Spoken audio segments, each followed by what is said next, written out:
Good evening. You're flying with Squadron podcast. All wings report in. This is Andy Podjob standing by. This is Tracy Podtracer standing by. Oh, and is Rodney standing by? I don't know. Okay, well, maybe he's in not the ether. He's in the ether. all ships to attack formation. Mission objectives to talk about Star Wars in movies, streaming, animation, books, themed experiences, and your art and inspiration from the galaxy far, far away. Today's flight plan includes Star Wars Visions Season 2. I know it was a little bit of a while ago, but we've been gone for a while. Also reporting out on San Diego Comic-Con and other news as we gear up for Ahsoka Season 1, which is coming up in just a few weeks. And for all of you out there, all comm channels are open. Follow us on Twitter, Facebook, and Instagram. Find us on YouTube, like and subscribe, and hit the bell icon so you know when we have new content. But first, I am your squad leader for today. Machi. I'll be your squad leader for today. I'm Andy Lowe, the Chinese pirate, director, storyteller, and puppeteer, performer, and fight choreographer. On my wing, as always, is Tracy. Andy, you always make me feel really inadequate when you list all those things off, because I am none of those things. I'm hot nerd girl. I have chickens and a garden, and I know movie kung fu. And of course, we have Rodney on the flight deck. You want to say hi, Rodney? Maybe he doesn't. Okay. Oh, we can't hear him. Normally we would have Lexi today, but she's having internet issues, and we knew that earlier.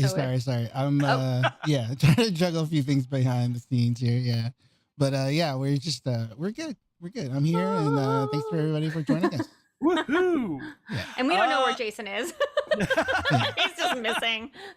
Jason has disappeared. Well, Jason actually was actually in town. I tried to meet up with him, but we were not able to cross paths. They were doing the parks last week. Wait, so where does he live? Well, he lives up in the Bay Area. He does? Yes. I thought he was down here somewhere. Well, I think he's in the Bay Area. He's up Northern California for sure. But okay. But yeah, boy, I am a terrible podcast co-host. I should know that. Anyways, we're thinking of y'all. We'll see you guys next time. But for those of you here, we are, of course, are just one squad in this fleet. We are part of the Geekish Network. That's right here on YouTube and also on Facebook. S-Foils to attack positions. We're going in. All right. First things first. So we're going to talk a little bit about Comic-Con because we touched on it just a bit. But Tracy, what were your favorite Star Wars things that you saw while you were there? I feel like last week we actually talked about more than we thought we did because we talked about a lot of the Ahsoka stuff that we saw, which was kind of the highlight. First of all, I want to say still support the writers and actors strike. Oh, yes. Very much so. So everything we talk about today, we just want to bear that in mind that we're supporting them and we hope it's resolved very quickly. And actually, for those of you who are in LA, I will probably be picketing in solidarity with my good friends in the WGA as well as SAG actors.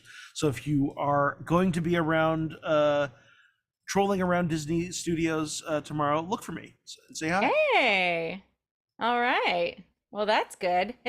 All the protests are a little too far away for me, and I'm not a member of either union. So other Star Wars things. I should have prepared for this. I feel like I went to a panel. Didn't I go to a panel? Did we go to a panel? What did I go to a panel on? Went to a panel. I went to Nathan's Friends panel, but that had nothing to do with Star Wars. Never mind. What was this Sean's panel on? It was about it was a murder mystery podcast, and oh right, yeah, it was a good panel. It was great, but it was not anything to do with Star Wars. I did go to a Star Wars themed panel, and this was specifically a panel specifically talking about Star Wars manifestations in themed entertainment. And of course, a lot of the panel actually ended up getting dedicated to mourning the coming loss of the Galactic Star Cruiser. But yeah, it was. There were 4 panelists who some of them were in the industry, some of them were just enthusiasts. But everyone was kind of sharing their experiences. Some of them had even done the Galactic Star Cruiser multiple times. They were that much a believer in the product itself. Unfortunately, of course, everyone is very much in awareness of just how much it prices itself out. So yeah. So it is what it is. But the big thing I think was hoping that, in spite of them shutting down, the space does get used or comes back in some other way, if they can condense or price down the experience in any kind of way. Fingers crossed, because I almost wonder if they could convert it into more of like a day experience, or something, as opposed to I mean, they have all the rooms, so I don't know, but I don't know. Yeah, I mean, I know we talked about that back in the day when we first found out that it was going to be closing. I mean, in theory, they still have the buses, right? So, I mean, is it practical to bus a certain number of guests over and let is them that kind how of you wander got around? there? Was a bus from the parks? No, well, actually, the other way around, actually. So you would live on the ship, and then the bus was a shuttle that took you down on your to the parks, on your port day down Gotcha. down to Batu. Gotcha. Okay. Yeah. So, and yeah, I mean, that, or I really hope, they start thinking about reviving the sit down restaurant dinner show experience. I mean, that's still, there are right, still like things designs like for that. Exactly. Um, Now at Comic-Con, it was pretty much focused on Ahsoka, which we talked about. But you saw a really cool billboard in LA where the lightsabers actually glowed. Yeah, they have a billboard set up with a big photo of Rosario Dawson as Ahsoka, and they basically just have LED lights where her twin sabers are. That's pretty cool. Yeah, it was a beautiful billboard. Yeah, and she's looking great. The hype. I mean, it's the hype Rosario train, Dawson. well, and it's also interesting. Yeah, it's like the hype train is very strong right now, in spite of not having any of the actors or writers or creatives to represent the project. I mean, I think Mhm. their trailer action has been on fire. They just released another trailer, right? That kind of confirms Anakin's appearances, or rather, you don't see Anakin, but you hear Hayden Christensen's voice, saying some new dialogue, which felt kind of like an homage to some of the scenes that they had from Tales of the Jedi. And They did what else? Yeah, there were also some new footage kind of confirming Balin. Oh gosh, I'm blanking on it. they even released a little short documentary about the Sith, or not the Sith, but like Jedi's and their apprentices. And it was like a sit Right. down with like Dave Filoni and a bunch of different people. I watched like part of it today, but not all of it. And Yeah, so they're they're like little really pushing it. mini featurettes, Yeah, mini featurette. clearly stuff that they filmed prior to the strike, right? So they probably crammed all of it in, foreseeing that the strike was coming, because they also have like Rosario Dawson doing a 30-second recap of who is Ahsoka Tano and other stuff too. Well, I feel that, and there was a video game.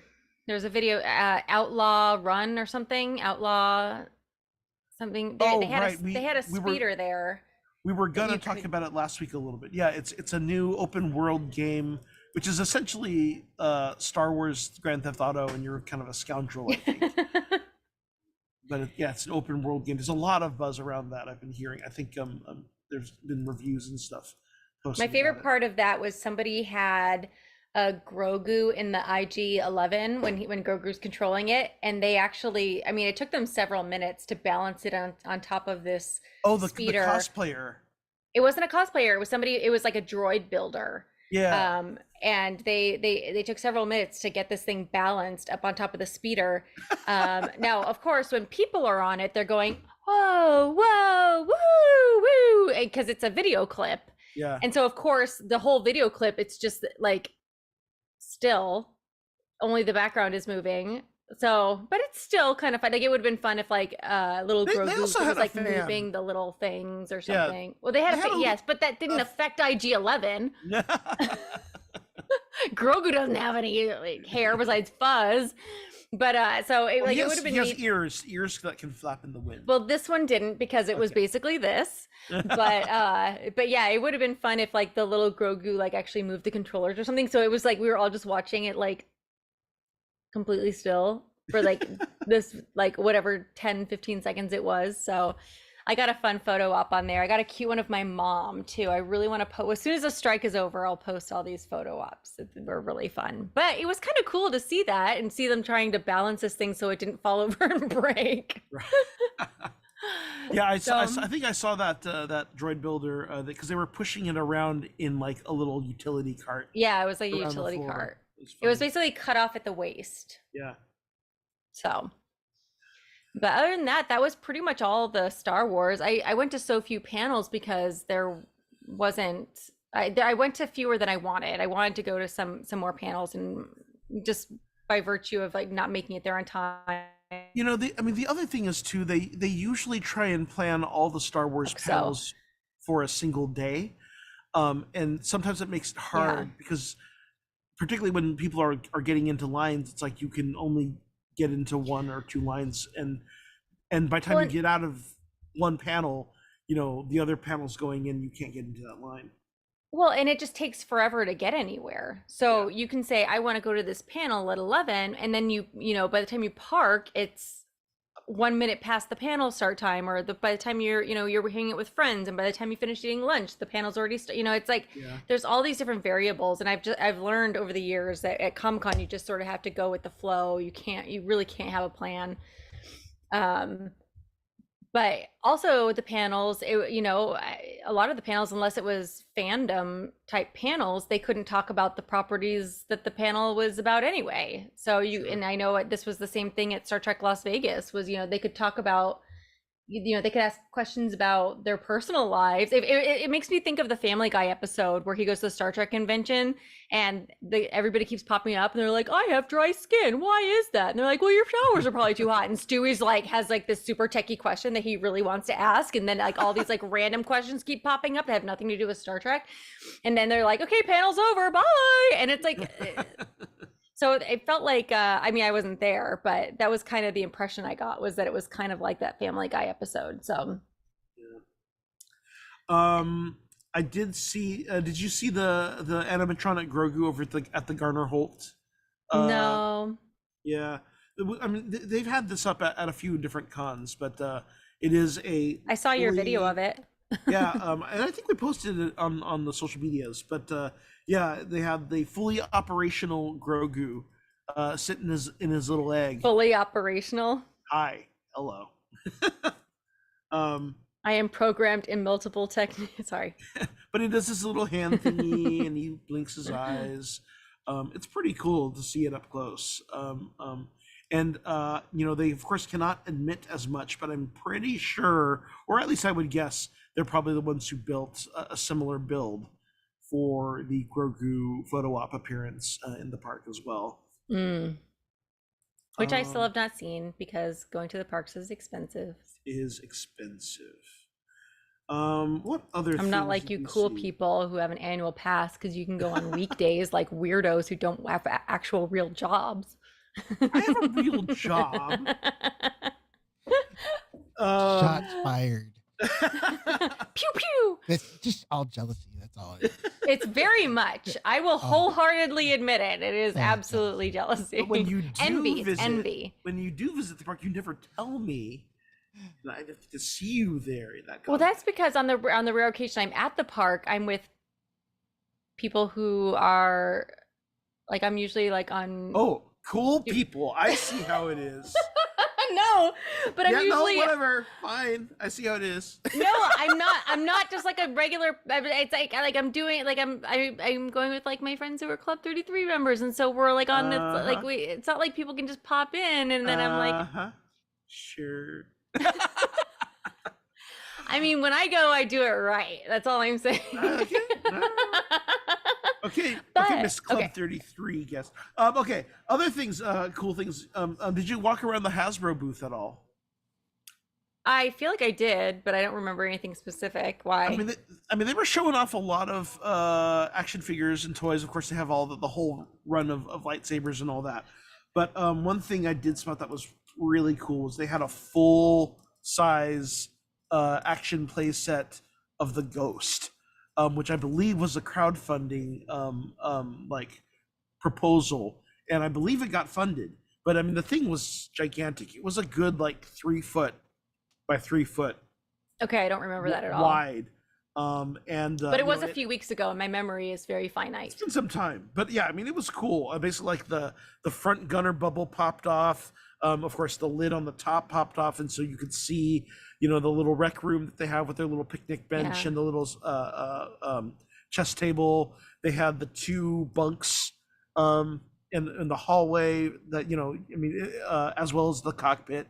I couldn't tell if they had if the top section of the ship came off so that you could also access the what is it on the underside where they have the cargo bay and the loading ramp, but they did have a Phantom 2 that would disconnect and dock in as well with the ship as well. It was pretty neat.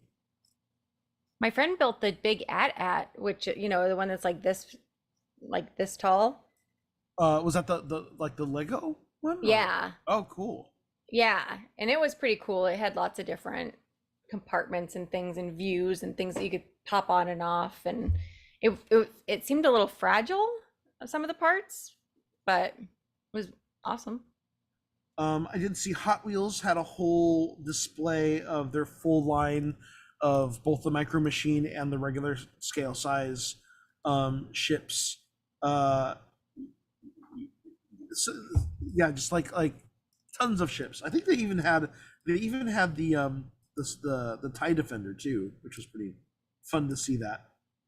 So you get more into the toy stuff than I do. I'm like, I just like taking pictures of them. I'm probably not going to collect any of them because I don't have that much kind of money, but they still look cool. There was also some Kenner recreations where they made like a giant full scale R2D2, but it's the R2D2 toy that Kenner made with the weird face. You know what I mean?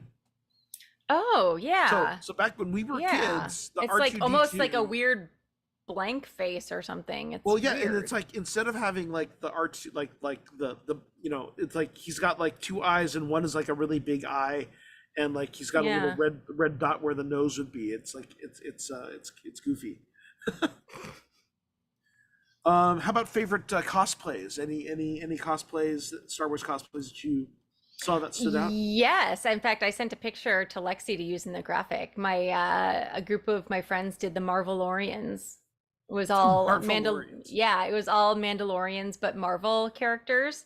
Nice. So yeah, there was a whole group of them. It was everybody from, Captain America and Captain Marvel to Hawkeye and Black Widow and even Moon Knight. I mean, there was like a dozen of them. And they all did such a great job on them. They were really beautiful. So Iron Man. I'm always impressed as the quality of the Twi'lek cosplays are getting better.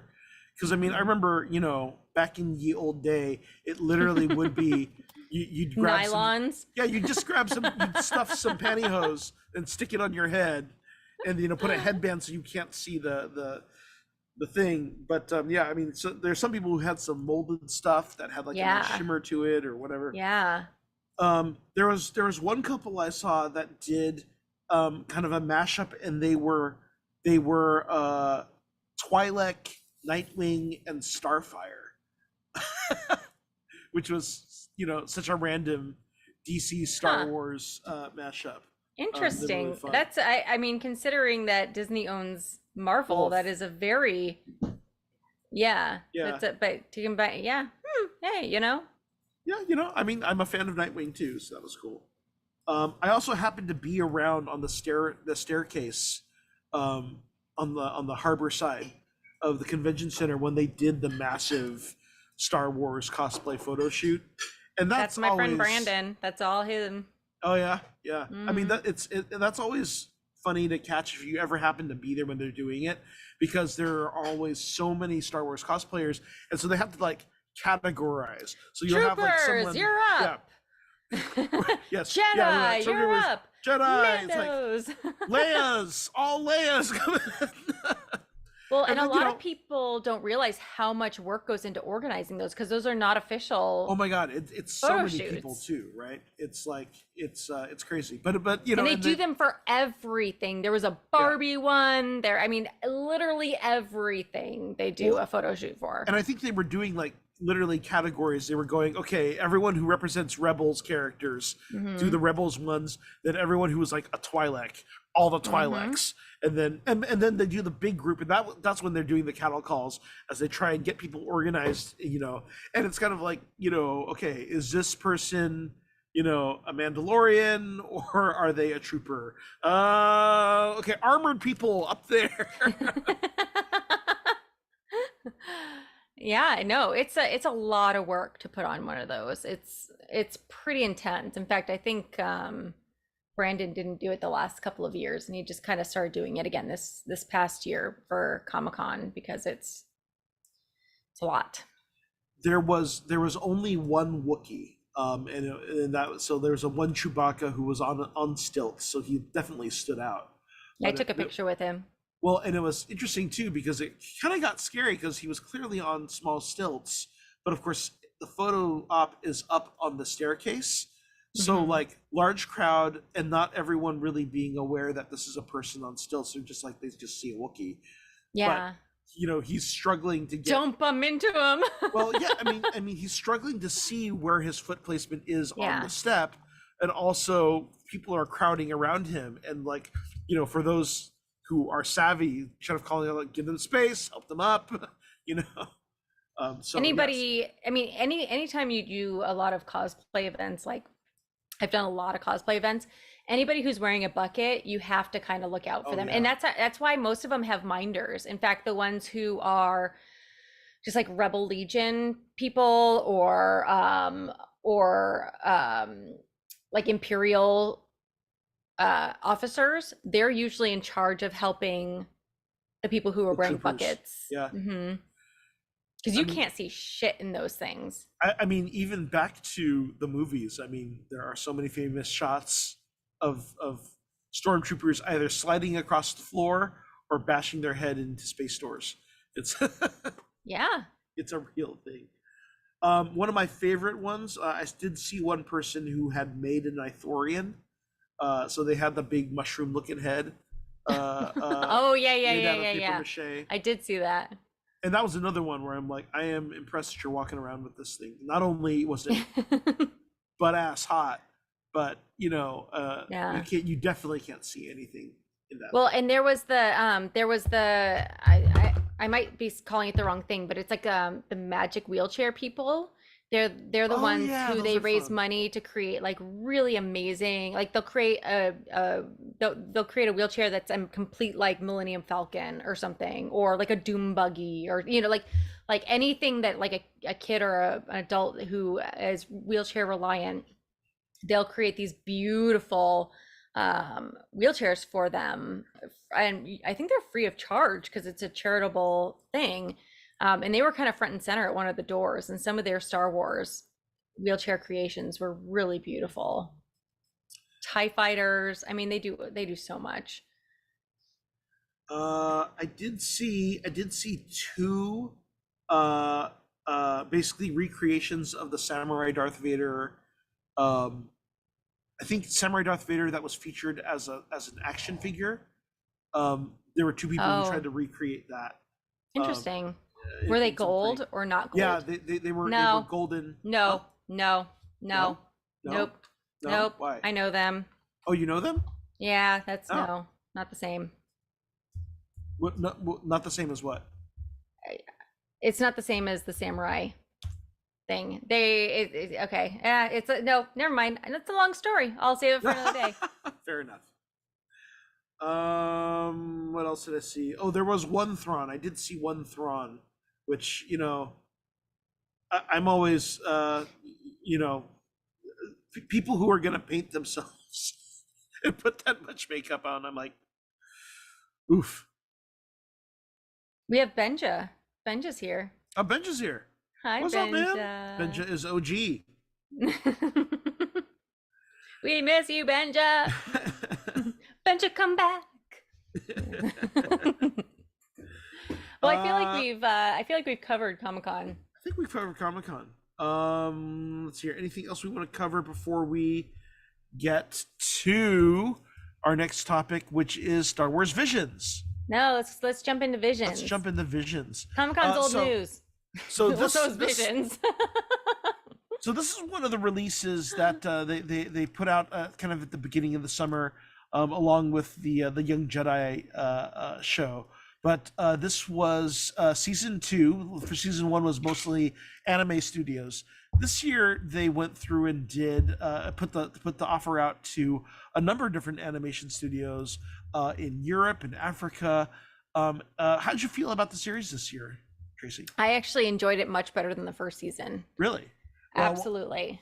why is what was it about? Just the diversity of it all, or The diversity, yes, but also I only connected with a couple of the stories from season 1, and in this season, even the ones that I didn't think that I would connect with, I ended up connecting with in the end. And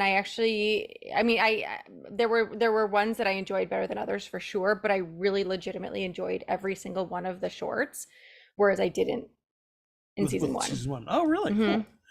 Yeah, I just really enjoyed just seeing the diversity of animation and animation styles, right? Just those different interpretations, and it is a thing. It's very much kind of like how we have seen the effects of Spider-Man Into the Spider-Verse, and how that has allowed kind of other studios to kind of break away, like, right, it's like we've been feeling like the more and more as years goes by, the studios just kind of go, everything needs to look like Pixar, and Right. all the art direction and animation style has become more same, whether it's Illumination or Disney or Marvel, it's all looking the same. But I really feel like ever since Into the Spider-Verse, like, you know, things have started to diversify, and they're kind of allowing animators to kind of go in different routes with character design or with motion, or even play with frame rate too, right? And you see some of that here. Some of the animation styles were things that I had never seen before. Oh yeah. So I was kind of immediately already taken in. It didn't all feel just like anime. Yeah. It was different. Like one style even looked very similar to like Wallace and Gromit, which is not like my favorite animation style, but I ended up really liking the story. Well, wait, is behind that it. is that the Aardman Studios one, or? Maybe the I Am Your Mother one. Yeah. So that Was that the same actually, studio? So that Oh. was Aardman Animation who did that, and you can even tell in the way they do the vocal Like direction, the and oval everything, mouths. the oval mouths and the twiddling fingers and all that. Yeah, that one was really cute. Of the kind of It was. podunk family, the child being kind of embarrassed by her mother and their kind of junky Winnebago ship. But they're supposed to do like a spaceship race or something like that, and yeah, it was super cute. It was. It wasn't my favorite, but it was just super cute. In the There end, I was- enjoyed it. There was another stop motion animation from let's hear, I think it was Punk Robot, and it was two sisters who I guess Oh, were yeah. descended from a force sensitive, or they imply the mother was a Jedi or ex Jedi, and the two sisters don't know if they actually have force sensitivity, but it's like it's been so long since the mother has died that the force is almost kind of just legendary to them, Right. and I really thought that one Which was, it hasn't, beautiful. because the littlest one is still a child and she remembers her mother. So it really Right. hasn't been that long. There was another one that was stop motion, but it was like felt. That was the last one. Which one was that? Ow song? Ow's Oh wait, it was like cut out felt fabric and stuff. No, not like original South Park style where it's flat. It was like felt, Oh, three-dimensional felt things. the little bear ones. Yeah, I thought they were Little- cats, little but blue yeah. bears or cats Yeah. or something. Yeah. That That one was re- also, if that was not stop animation, then I will chug this Yeah. immediately because it certainly looked like stop animation. right. That was Triggerfish Studios from South Africa, and yeah, that one was a beautiful one. I really enjoyed that one. The idea of a kid whose singing voice Yeah. somehow activates kyber crystals. I loved that premise. She's And an I love the X-Men. visuals. Yeah, basically she's an X-Men. I always love just kind of playing with these new dimensions to the Force, or different ways of using the Force. That was one of the things that I really enjoyed about the High Republic, um, of just like different ways of interpreting the Force.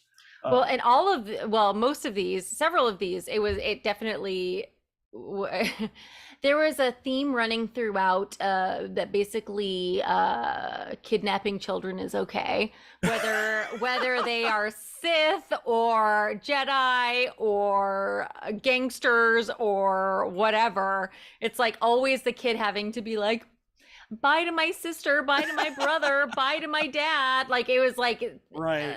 lots of taking small children away from their families. That's like Bandits of Golak, with which was the 88 pictures from India, and the big brother and his younger sister who is trying to transit, and they're hunted by an inquisitor, but the inquisitor was very inspired by like it felt very at home in the Mahabharata, or but you also have that imagery of like the crowded trains, and just some beautiful art direction in that one. One of my next door neighbors are Indian, and they just got back from India, and they went to Comic-Con, and there was a panel of Indian actors at Comic-Con, and their daughter, who I've known since she was 2 years old, and she's now a teenager, was so excited about this panel. And I was like, oh my God, have you guys watched Star Wars Vision? Sorry, I automatically default to Star Trek. I'm sorry. I was like, have you guys seen Star Wars Visions yet? Because season 2, episode 7 is one that you really need to watch, because I know that their daughter will love it. So I actually squealed on that one. I feel like I don't want to spoil things, because people may not have seen that, even though it came out a while ago. But there's a character that's revealed in that one where I was like, because the age ain't nothing but a number. I'll just say that. I still just I just really love the Inquisitor design, and how I mean, you can just kind of see the ornamentation and everything. It's like it really kind of plays with, I mean, we forget that sometimes, as like, it's Star Wars is content, it's sci-fi, but it really is the goal Space of this fantasy to work with mythology and what are core tropes that you find in mythology. And that was Lucas's intent of creating something universal and basic and truthful by going for those kind of icons. Can we just talk about how the season started off really strong with a very unique animation style that I have never seen before? That was, I think it was called Sith. Was that the computer animation one? Maybe it was about a painter. Yes, like she's a paint, but it was a wholly new style that I'd never seen before, and the fact that they started off with an episode that is only about Sith, which we don't often get to see, just their stories. They're always just the bad guy, right? And this is kind of not the other side, not saying that they're not bad guys, but it was somebody who started out as a Sith, who left that life, and became a painter, like on this random planet, right? And it's almost like it's like this blank white room with color, right? Color and blackness, but the way that they showed art within this piece of art, it was just so stunning, with the way that the art kind of came to life and became three-dimensional from paint. I don't know, it was just really beautiful. So that was the one that I was actually directly referencing when I was saying, or kind of talking about being inspired by the Spider-Man and the Spider-Verse films, right? That sort of like push-pull thing. Yeah. So this was Elguiri Studios from Spain, and this idea of this kind of almost photorealistic computer animation with a very painterly background. Yeah, I mean, well, that's what the thing is. They look painted. Yeah, but that idea of embodying the dark side with literal black and white or black blotches that would take over one's world, and she couldn't escape it. She had to learn how to embrace it, right? And also like using this idea of being conscious of the lightsabers as light sources that cast either black and white monochromatic shadows or colorful shadows. Was such a it's absolutely gorgeous. It was very inspired. Yeah, I absolutely I want her motorcycle thing 100%. Also like the look of it, it reminded me so much of, I mean, this is kind of me dating myself, but like if you remember the old heavy metal movie, right? It's like it has that kind of like wasteland feel. Oh, look, right? There's a close-up picture on her. She's got a little bit of a Bride of Frankenstein look. Yeah. With her hair. And also Bride of Frankenstein meets Rogue. And also just like story-wise, that idea of her having to embrace a part of her own darkness, to incorporate the darkness into both her art and her, fighting. As a way to defeat her old master too was neat. Yeah, and the robot was really the droid rather was probably my favorite droid of all the episodes. the little round ball. He was like round ball, but he had like spider legs that would pop out. Yeah, it was rad. And he had a cool laser too. He was both cute and badass all at once. Yes. Oh yeah, okay. So these images too, right, where you get into these blank monochromatic that are suddenly filled with color in this very painterly, rich. Yeah, it's gorgeous stuff. Oh yeah, and you can see the little droid there on the bottom corner. Yeah. It was just so wholly unique, and it was a good because I I knew I wanted to rewatch all the episodes. And to be honest, I hadn't paid very close attention the first time because I was trying to barrel through them to get towards an episode that we never ended up doing during, we ended up kind of going on break early. But I had my mom watch that one with me, and she was sort of like, okay, and she's nerdy, but she's like, it's animation, like, okay. And even she was like, ooh, this is really good. Yeah. Yeah, looking forward to other future seasons. The other just cool thing, and I love that they went so much more global with the studios. And one of them was like they were right? Scott or Irish. They were they had Irish accents. It was an Irish studio called Cartoon Saloon, award-winning studio, and Another yeah, kidnapped child. Another kidnapped child or orphan children, and a cool twist in the end that ultimately is another kind of dark side take, right? Dark side as empowerment. But that was Screecher's Reach. Yeah, yeah. That was kind of cool because it was also kind of a hand-drawn animation style, like with the screechy the witch character, and also like you can kind of feel that same kind of inspiration of almost kind of a Grendel-esque, or you can see how each culture or different Grendel countries, from Beowulf for anybody who's mythological swine. The mythological culture influences their take on the iconography of Star Wars, right? It really just kind of compelling. Funny enough, so of all the kidnapped children in all of these shorts, Screecher's Reach was the one where I felt the worst about it. And she was the one who was an orphan being taken from friends rather than family. Yeah. But for some reason, her leaving her friends hit me the hardest. I mean, it's when you really kind of like dig into what they the just story have each other. is. They don't have family. They just have each other or something. Well, and it's like she leaves them behind, and she is being turned to the dark side, right, by some Sith master. And it's like, and it hits you like a ton of bricks because even like the art direction has that very kind of cutesy look, so you kind of expect it to be a little bit more innocent and innocuous. But it's not obvious it's a Sith at first either. Yeah, it's a cool piece. I also love how they interpret Freckles. Right. In that animation, they just sort of give them this like weird blush thing, but it's supposed to be as a part Irish who does have very faint but freckles along here. I appreciated it. Then there were the sisters.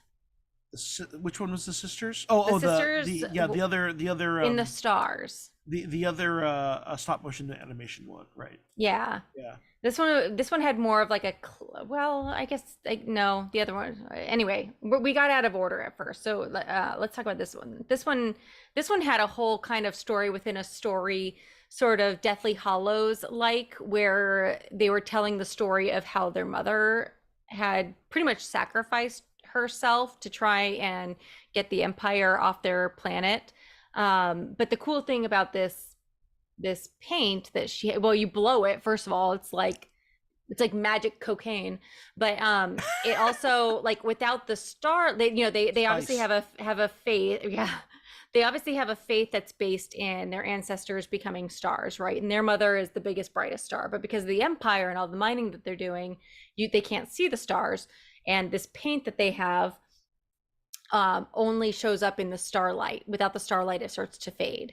So she's creating all of these stories, and this little girl is just insisting on continuing this, even though they fade within just a few minutes, and they don't know if they're ever gonna see them again, right? This was also really just interesting in the idea of water is the most important commodity too, right?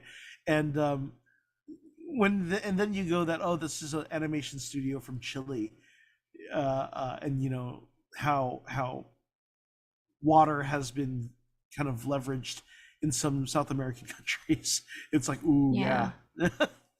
Well, and they're the only two people like native people that we see in the series. Yeah. It's like they're they were basically hidden, right? When the Empire showed up and everybody was killed except for them or imprisoned or whatever. But also all that stop motion water, like Jesus Christ. That's some patience right there. And that's coming from somebody who wanted to be an archaeologist and can sit there and flick pieces of sand with a one hair paintbrush off. That would be hard for me. What'd you think of the French one? With Let's see, the French one was the rebel spy who was performing in the oh cabaret, yeah, the doing dancer one. all the aerial dancing. And Yeah, stuff. because we kind of talked about the I Am Your Mother one. Let's see, what was that one called? Journey into Darkhead? Journey to the Darkhead? No, that was South Korea. Let's see here. Oh, we totally skipped over that one. Oh, to be honest, I kind of zoomed out on this one. This one, oh, this is the one where there's a girl who she wants to chop the head off a statue or something, and they recruit a Jedi who one of the Jedi Masters realizes kind of needs this in his life to go with her, right? Well, no. So this is the one where she is a native of the planet, and she is Yeah. a spy. She is performing, doing these kind of cabaret. No, you no, know- no, I'm not talking about that. I'm going in order. Oh, I'm going in order here of what you have. The one What do called you- Journey to the Darkhead. It's episode 5. You're skipping ahead. oh, I was skipping to ones we hadn't talked about yet. Oh, well, we didn't talk about this one yet. That's why I stopped. I don't know which one you're talking about. What are you Because talking it was not memorable. it was like the one that I kind of zoned out on. It's episode 5, Journey to the Darkhead. Oh, It's okay, this is the Korean one. The South Korean one. I'm sorry, Korea, but I zoned out in yours. I watched Zombieverse all the way through. Right. This is the one where you had one girl who seemed to be part of some kind of sect who was Right. doing oracle work. Right. Right. They had these special rocks that when they got hit with water would create premonitions, and it was kind of hard to follow because its mythology was so unique, because there was like this order that did premonition work, but they were not at all affiliated with the Jedi, and they saw themselves as separate, and that they were not to Right. intervene. They were record keepers. We don't Right. interfere. We only keep records.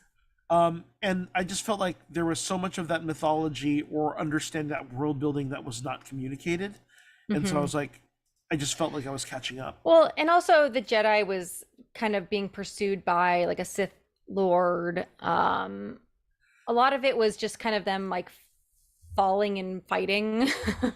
I mean, that part I enjoyed. You know, I mean, in terms of, you know, like the battle, and you know, it's Daniel Day Kim voicing the Sith for that, so that's kind of Oh, fun. well, I like him. But yeah, they have this kind of whole backstory with this Padawan whose master was killed by the Sith Lord, and you know, his own darkness trying to. But it's another one of these kind of this idea of, do we purge ourselves from the darkness, or do we incorporate darkness, you know, to find balance, right? But they needed each other, and somehow the Jedi Master knew that, right? That they would need each other to kind of heal in some way. Right. So, in a very non-sexual way. Okay, then I think we get to the spy dancer, which was quite beautiful. It was. Right. Spy Dancer. This is from Studio La Cachette from France. La Cachée. And yeah, the twist on this I thought was pretty cool also, of this probably former Jedi in hiding, who is working as kind of a cabaret performer, using her Really? You think position. she was a former Jedi? I don't think she was a former Jedi. Well, her whole thing was that she was using the Force to do all the levitation and stuff. Like that was her. I thought she Jedi. was using her outfits because the other girl was able to do the same thing. It was like Cirque du Soleil in space. Oh, I thought it was both. I don't think so. Oh, Maybe, I mean, people can correct me if I'm wrong in this, but I felt like she was more of like a Natasha Romanoff than Jedi. maybe I just interpreted it as Force stuff because she was doing some crazy stuff with that. But it's possible. There's lots of Georgia O'Keeffe vagina action going on. Not really. I just wanted to say vagina. But kind of also. Some shots were definitely vagina-esque. Well, I mean, the core theme of this was very mother focused, right? Because that's the thing you discover is that she was the mother of a small child that was taken from her, and she presumed her baby was killed by the Empire. It turns out that the baby was still stolen from her and raised by an Imperial general who raised the baby as his own child. You know what I found interesting about this episode was that they actually worked to humanize the troopers only to then dehumanize them again. Sure. Like we actually got to see a little bit of a chubby stormtrooper who had like bigger armor on, which was kind of fun.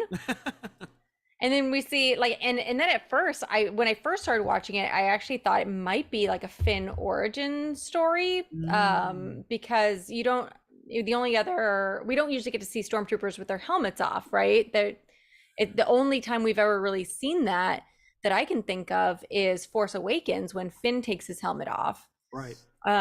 So when the character first takes his helmet off and it's like a black trooper, I was like, oh, is this Finn? And then I very quickly realized it wasn't. And then I was kind of sad that it wasn't a Finn origin story.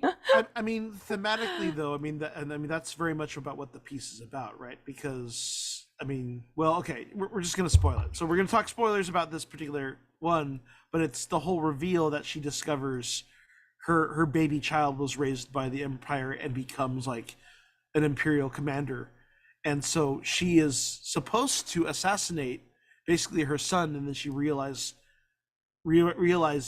who he is, and ends up sparing him. She's not actually supposed to assassinate him. She's supposed to just be putting trackers on different troopers, and the guy who's kind of behind in her ear says, don't compromise the mission, but she recognizes it as she recognizes like the walk and the look of the person who stole her child. So she's like, I need this in order to move on with my life. Right. And it turns out that the person that she's trying to kill is much younger. So she actually saves his life and prevents the younger Cirque du Soleil performer from killing him, and which confuses that girl. But she very quickly realizes this is not the person who stole him. This is him. Right. And he's taken on the mantle because he's been raised to be like the next generation of this Imperial general. But he wears an eye patch because they have different colored eyes. Right. And that becomes like the tell, so that you know that he is her son. Yeah, and in that way, it's like it is very much about, are you your orders or are you, Right. Well, and it's one of the many episodes that doesn't really have like a solid resolution. Sure. They just kind of let each other live and go off, and she's like, but now I have something to live for and fight for, and he just sort of gets scooped back up into his ship with the troopers because he is obviously in shock. Yeah, you do leave it ambiguous enough that you presume, okay, he's going to rethink his position now. That was my favorite costume at Comic-Con, the Ambiguously Gay Duo. Sorry, completely not Star Wars related, but you said ambiguous, and it reminded me of the Ambiguously Gay Duo, and they were amazing. Okay, that's it. We can move on. We only have a couple minutes left. I think the only one we haven't talked about is The Pit. This was from Oh a yeah. Japanese studio. This has the you know what, this one kind of, the story of this just kind of reminded me of I kept thinking of The Dark Knight Oh, Rises okay. with This was the another one I whole, kind of tuned out of a little bit, to be perfectly honest. I mean, this one was very much. I enjoyed this one. It was very much kind of a play on colonialism. Right, you Yeah, have a resident population that is robbed of their hope and basically told to mine their own planet for kyber kyber crystals, crystals. and they ultimately dig themselves so deep into a hole that they cannot get out of. And Well, they're released. Like once the troopers realize that they've reached the end, they release their shackles, and then they're like, "Okay, bye," and they leave them at the bottom of this pit with no way to get out. right, and they just kind of feel like, there is this other city. If they know that we exist, then they won't stand for us being exploited. And that becomes the main crux of them reaching, making contact with the city that is benefiting from their labor. So very, very check your privilege. And another force sensitive child who will probably be kidnapped. Yeah. Anyway, it's a good season. If Yeah. you didn't super care for the first season, I would still watch the second season because in my opinion, it's much better. And if you didn't watch I the think first season, it doesn't matter. You can just watch the second season because each story is its own tale. and like I was saying, I mean, it is very diverse in visual styles, so it does offer that, even if you don't connect with the stories, that that switcheroo, that it's quite an experience. And like me, if you don't particularly care for the style of the Dave Filoni animations, but you like the stories that are being told by it, the variety of the animation, like you're gonna see at least one that you connect with. Yes. So support those animation studios and those animators, because they need to get paid. Animators Their too, schools are man. very expensive and they don't make much money. I mean, it is interesting too, because we are now in a time where VFX artists are starting to rumble the strike too, right? I mean, there is a Marvel FX strike in the works, That's right. which hopefully that can make an impact on the overall industry, because historically effects work is so freelance and so kind of piecemeal that There's so many cheap effects studios all around the world though that are willing to do things for pennies on the dollar. well, I mean, the difference here is that you have staff animators and staff effects artists, and granted it's only 50, but it's a large conglomeration that the studio is dependent on to make their own deadlines, and if that can create precedent, right, it can impact the industry, right. Use Here's your powers hoping. for good. With great power comes great responsibility. Exactly. I believe that is our show for today. Yeah, look at us Um, ending on time. I What? know, What? that's We so started weird. mostly on time and we Yeah, ended on time. I know, right? What are we talking about next week, Rodney? Not Ahsoka yet. Ahsoka doesn't come out till the end till September. Yeah, Um, I'm working on a guest. Ooh. So not Ooh. sure yet. I But guess. I'm pretty sure we'll, with the guest, and also we can talk a little bit of, preview Ahsoka a little bit. Yeah, Yeah. I mean, and I will say, I have just completed a full rewatch of Rebels on my own. If we want to talk through some of the important bits and story Yeah. points from Rebels, that we'll, who knows if we'll see any of that coming back in. Because that'll be Um, the first episode, the last episode before Ahsoka drops. Yeah, So we could definitely talk a little bit about that, but definitely trying to work on a guest, and then we'll see how it goes from there. But sounds good. yeah, really excited. And it's getting closer. Indeed, indeed. Wait. What? It said tweet. Sweet. Now we have our friends from Geek Beast. coming on for some crosstalk. Hi. Hello. What's We going can't on? hear you, Johnny. Oh, there. I see Chuck. Can you guys hear me? We Yeah. can't see you though. You off screen. You It's just my it's my software. Oh, there you go. It does it. I don't know why it does that. okay. Now You you just need to off scoot screen. your boot over a little bit. Yeah. Well, crazy. I'm in frame, right? But when I come onto a new scene, it just does that. I don't know. I don't think your microphone's on either. I think you're talking through your computer right now. Yeah, time to your computer. It should be. We'll help you work out your tech bugs. We got Man, you. we got you on crosstalk. Why do you think we start late every day or every week? Crosstalk? All right.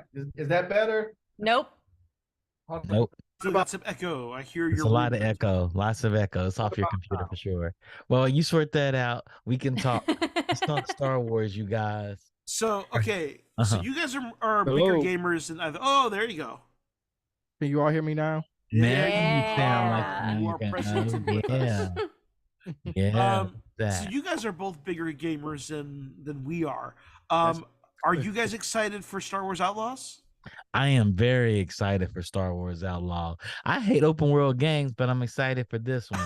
This one, and I swear, Starfield are going to be the death of me. Oh. I'm horrible at open world games. Games that say do whatever you want to do, because then I'd never do any game progression. Yeah.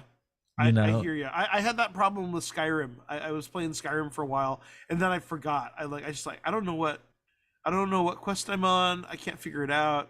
I don't know what one Ian was playing, but it was ridiculous and there was no hints. And I don't know why he was playing that game, but he was determined, he was stubborn, and he got through it. Yeah, I like Fallout 3, right? This was Fallout 3. First of all, it took me 2 days to get through the vault, to get out the vault, because I got to check every nook and cranny to make sure I didn't leave anything in the vault. I finally get out the vault.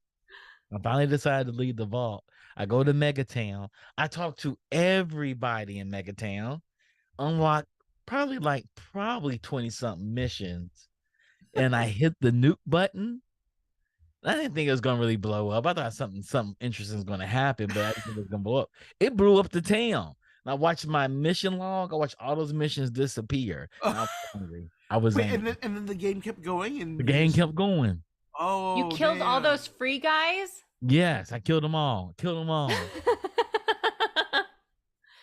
Oh, rest in peace, free guys. I didn't mean to kill them, but that's what happened. And I was like, nah, I can't play a game like this. And I said, guys, what do I do? Which mission should I take first? They said, do whatever you want to do. I was like, that's what makes this game awesome. Now, have you guys been following the features of Outlaws? Like, what are some of the things that really excite you about it? I do like the fact you have vehicles and you can choose and modify your vehicles. That has me excited. And do you have like complete access to the full map of the galaxy? Like you can go to any Yes. planet, or Yes. So they said, I Mhm. forgot they said every planet is the size of, well, I forgot what game it was, but it's a really big game. It's like every planet's the size of Skyrim. It's something like that. Something that absurd. is it like No Man's Sky or something like that? Or Yeah, but they have all the planets in the galaxy, and apparently you can go all the way around the planet. Yeah. That's wild. That is That's wild. insane. That is insane. I have a friend whose son just moved into his college dorm and he has a full scholarship for esports.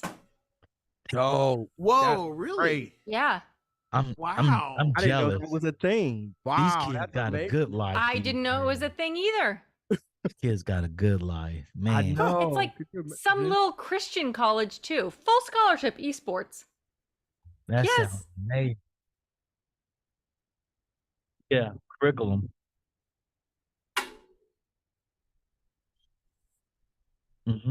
They have curriculums and there's courses in it, but I didn't know there was a school that pushed towards a Oh, major. he's got the t-shirts and everything. They look like sports shirts and then it says esports. Of course Yeah. it does. Of course it does. Well, I know, Wow. like in South Korea, like esports are huge. You can events. major in them. Yeah, they have Yeah. they have technical schools and they have college degrees up to a PhD in Korea. They also have a lot of therapists. for video gamers. They Oh. do. They do. They need them. Because they don't eat. They forget to eat and drink and sleep. And like people Mhm. have died. Yeah. They're like serious about that shit. Yeah. Yeah. Yeah. Uh-huh. There. That's amazing.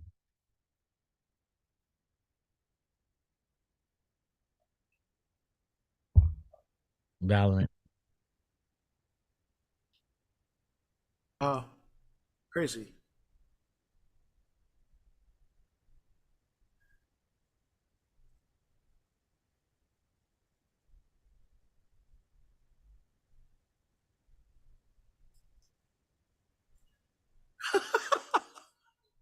Like actual fencing? Hmm.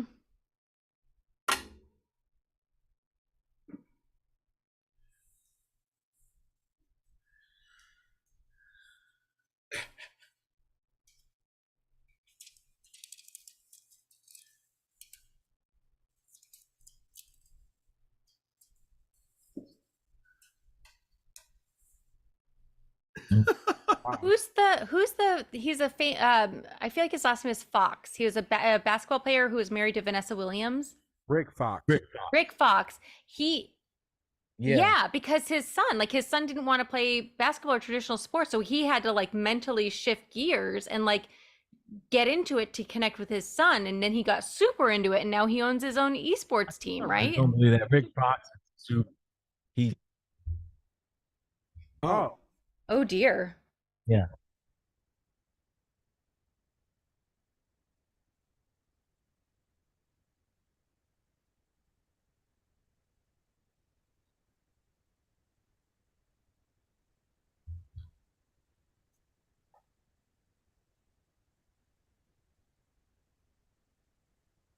Oh, interesting.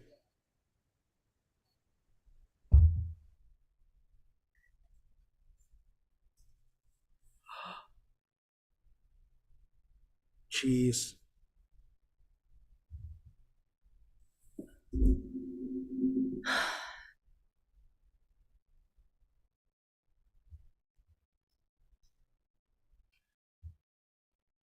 Jeez. There's just Wow. shit people everywhere, isn't there? oh, Everywhere. anytime there's money, right? I mean, it's gonna bring out. Yeah. It's like the kid from the Blind Side that came out today. That was like they didn't even really adopt him. He thought he was adopted. They didn't really adopt him, and they Yeah. took all the money. He took all Oh, are the you- money. Was that a thing? Oh, That's the thing. Yeah. Yeah. I didn't Poor- know that's a thing, but I didn't know that happened. That Poor kid thought that he had a family that loved him. hey, when Nope. you talk about money, your own family. What's his name? Who used to play for Dallas? Like he talked about how his family took all his money, Hmm. and Oh. he has mental health. He's homeless today after playing in the NBA like 10 years. Yep. Got addicted We're to talking drugs. about that today. We actually talking about that in this. drugs, and they took all his money, and he had mental health. Like he literally panhandles now. Jeez. That's why, like the second, like, I mean, unless you're born with a silver spoon in your mouth, like I don't care if you win the lottery, if you're a sports star, if you're a musician, like the first thing you need to do is like find a team you can trust. Like, Yep.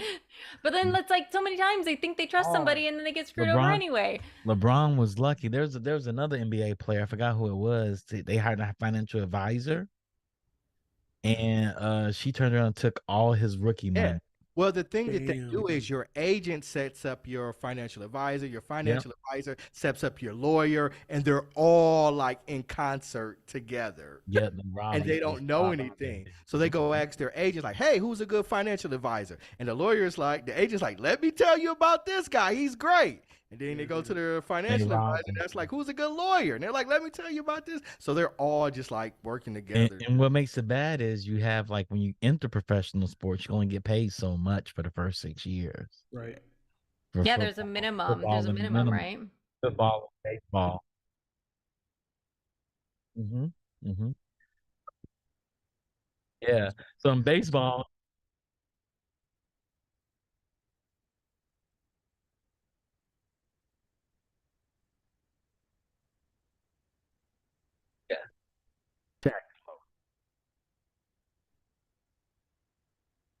Yep.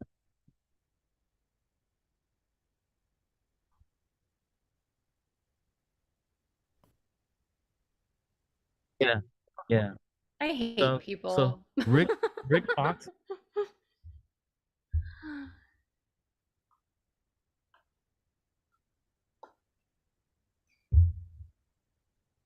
Yeah.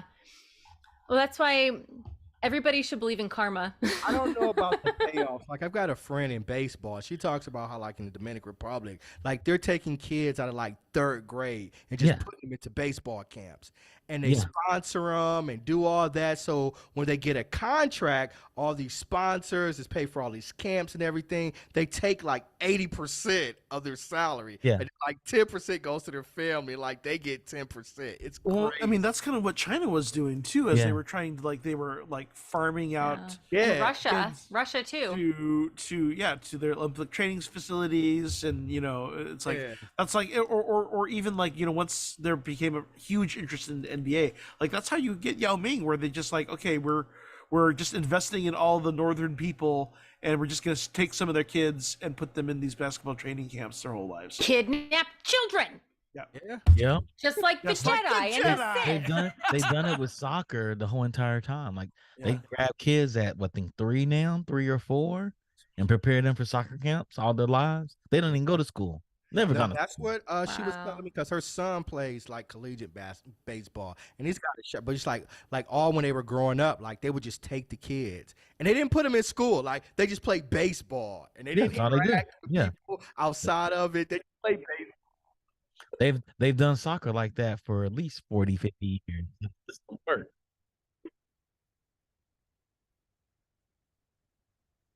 Mm-hmm.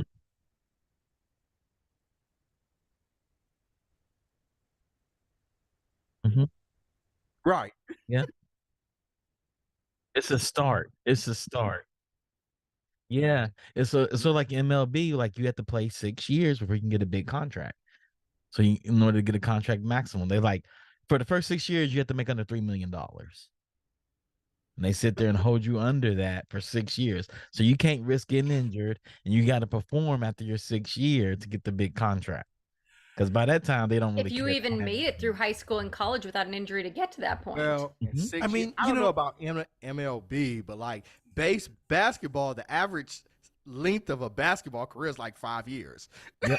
You know, The NFL has that too. That's why running like backs are NFL not so has it to fast. where their pension you have to play for like 5 years in NFL, and I might be off a number, but like the average career is only like 4. So it's like, Yeah. But in the NFL though, that's why running backs never get contract maximums, because they don't survive that long. yeah. to earn I mean, it is That's the interesting first too, 6 as years we- are behind as we, you. as we talk about this also in the context Mhm. of not even just SAG and WGA strikes, but like strikes in UPS, strikes for hotel workers, Mhm. strikes in every industry, right? All of these where barterers are given more power over money than the people generating, producing, or Producing the creating. content. Mm-hmm. And it is such an interesting cultural reckoning that we are in right now. Why I encourage everyone to just well not even just All industry, industry- but all all industry. industries, right? It's Yeah, I think America. culturally, like coach.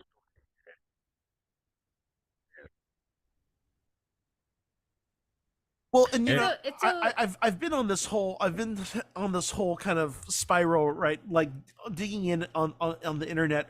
There's a lot of articles and stuff kind of popping up, just kind of tracing it back to the neoliberalism movement of the late 70s and early 80s, basically Reagan and Thatcher, right? And Mhm. how that freeing of the market and deregulation basically set the course for everything. And you're watching everything, all of our institutions collapse as a result of that kind of the philosophy of that time. Mhm. It is really Trickle down economics. well, That's and part also of it. I mean, that's part of it. I mean, it is. I encourage anyone to kind of go down the rabbit hole on that. It's interesting because Yeah. you do just kind of rethink, not even just trickle down economics, but the idea that you can attach a attach market freedom to personal freedom and perpetuate that message through religiosity, right? Mhm. So that it's not just market is not just a system. It is a value. It is an ethic, and we have been pushed into that kind of falsity of market is an ethic, right? Some of them believe that it's self-correcting. It's a system that Right. self-corrects its own. It's like it's an AI, right? Like it's going Sure. to see any problems and amend any problems that are there. There's nothing That doesn't even go self-correcting back as far about as it. the 80s. That was just in like the 2000s. That was Alan Greenspan's. Yeah. We're going way down. It's okay, guys. We just have to get through the Second Civil War, the Eugenics War, and World War III. And in 2063, Zefram Cochrane's going to do the first warp drive. Yes. He's going to run into those Klingons. We're going to have the United Federation of Planets, and we're woke for the betterment of mankind instead of for money. There we go. Yeah, I loved it. That I'm sounds going Just like got to That's survive those amazing. three things. Sorry, I want the Terminator future. I think we got to We gotta kill the Terminator too. We gotta kill the Terminator, yeah. and we don't we, kill the time we machine, have it's to stop over, right? Ready Player AI One is from coming. happening, and everybody gets plugged into a headset. Wait, There didn't you it go. happen anyways? Like, didn't they, like, with the later movies, it kind of happened Yeah. anyways? Anyway, I digress. You guys I need don't to know, do what- a show. I can't. I can't remember which one of the Terminators where basically Skynet was Apple, right? Yeah, It was an ice. Google, It was an Apple store. Take your pick. yeah. Yeah, see, And the we bad have thing- to stop the creation of Jurassic Park too. There Right. you go. See, the bad thing about Do the that, Terminator, yeah. they only had one. They had Skynet. We got like Apple. We got Google. We got Amazon. Like we got a whole like system of Skynets. They are. What's then there's Wayland Industries. You're the from Wayland Alien. industry. There is the Wayland industry. Yeah. What's the corporation I from be Blade got Runner? like we don't. Yeah, like yeah, there's the no Noon and limit. Sing Oh, there you go. Well, Yeah. family. Well, Terminator he's wasn't more- as bad. yeah. Like we're worse than Terminator. That's the direction we're in. that's the eugenic wars. There That's, the you go. eugenic that's- wars. Yeah, Noon and Sing. Which canon has officially punted that down the line, so now the eugenic wars are no longer in the 90s. So. Well, I would hope so. Unless I have to be worried about Chuck over here. No, they just No. did that. They did that in the. aliens were out there, right? So we could have already had. I'm a quarter alien. I don't know about you guys, but I'm a full. My Boys dad is were- half alien. That's right, because you're Nordic, because you're Asgardian, right? Yeah, Guardian. That's how I grew up. My dad saying he was half alien. And we so got to worry I'm- about the I'm a scrolls quarter being alien. here. The scrolls are here too. Yeah, the Yeah. scrolls are here too. Squirrels? The scrolls are Scrolls. here. Scrolls. From Scrolls Secret from Invasion. Marvel. Like a squirrel? Secret Invasion. No, No, they- scrolls. Oh, Aliens from the- scrolls. Bros, yeah, bros. Ah. Green pointy ears, not Yeah, they're here Okay. too. In human form. That may explain Donald Trump. poor Rhodey. Aw. Anyways. No. Anyways, so if you want to hear more of that, stick around for Geek Beaster coming up. That was a long Uh, crosstalk. We went through so many things. Great though. Wow. So, we were from politics to eugenics. There you go. To future. Sportsing. Video games, Ugh. esports. All comes back child around. manipulation and Actual- I think trafficking. that's our time. It was I think Geek Beast is amazing. over with. Apocalypse. Right, it was amazing. Yeah, there you go. Alrighty then. So come back next week. We'll be here on Monday nights. We are talking with some more Star Wars, like we said. Also, if you cosplay, if you make fan films, build droids, build models, or any other stuff, tell us how Star Wars has inspired you, and we just might feature you here on the show. Thank you again for joining us here on the Geekish Network. Follow Geekish Network on YouTube and Facebook, and subscribe to the channel. Thanks for checking also all of the other schedules for all the other great shows here on throughout the week. And thanks to the flight deck to Rodney. We are the Pod Squadron. Please check out all of our content on podsquadron.com. Like and subscribe. Follow us on Twitter, Facebook, Instagram, and YouTube. Oh, and Threads. Oh, it's not even Twitter. It's like X or whatever. X now. Oh, that's right. I feel Okay. like it's porn every time I look at it. Every time somebody sends it to me, I think the And same I'm like, oh, thing. that's Like, Elon in them. why somebody send me something from X? Like, oh, it's Yeah, it's like Man, that's what I think. I'm like, I've been hacked or some shit. I'm like, nah, that's Elon. it's Elon. And you know he got that because he says X is from XXX. I just love how much he botched that, man. Oh, X Him, video. him and J.K. Rowling, they're just determined to take their legacies and just right in the ground.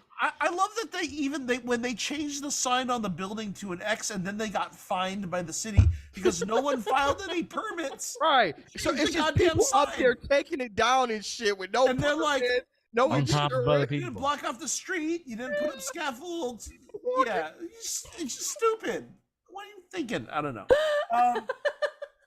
For podcast subscriptions, you can subscribe on Apple Podcasts, Spotify, Stitcher, or your favorite podcast app. I'm the Chinese Pirate, at Chinese Pirate on all platforms. I'm hot nerd old lady who's apparently going through perimenopause because I'm so fucking hot right now. You guys, it's in my boobs. Anyways, hot nerd girl on all the things, whatever. I don't care. Come back and see us next week. Always return to the base, Chris laid in and prepared to make the jump to light speed on my mark. And remember, the truths we cling to depend on our own point of view. Only the Sith deal in absolutes. Good night. Bye.